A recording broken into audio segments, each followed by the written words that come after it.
Megan Sorensen, and I'm a Children's Services Librarian at the Menominee Falls Public Library. I'm excited to tell you about the book 2 Degrees by Alan Gratz, a best-selling author who needs no introduction. You're likely already familiar with some of his other books, including Grenade and Refugee. In 2 Degrees, we meet several young characters who are living very different lives in very different places, but find that each of their stories are impacted by the perils of climate change. First to be introduced is Kira Christensen, a teenager living in a rural mountain valley in California.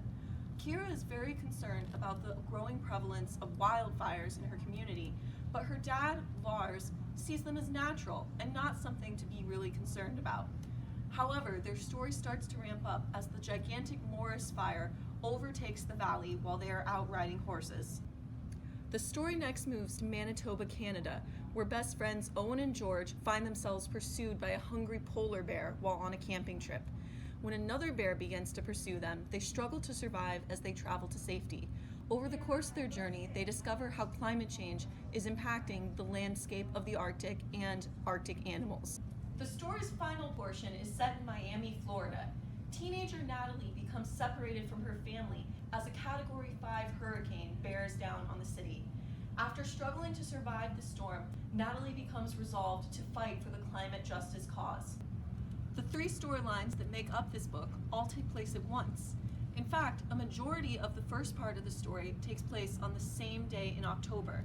The finale of the story takes place a few months down the road, on a day when everything comes together and the lives of all the different characters we've met begin to intersect. If you've enjoyed Alan Gratz's other books, or if you're a fan of action-packed narratives, survival stories, or the I Survived series by Lauren Tarshies, I recommend 2 Degrees, which is just one of the amazing titles nominated for this year's Kids' Choice Award. To find the rest of the list of nominees, please visit bridgeslibrarysystem.org. Happy reading!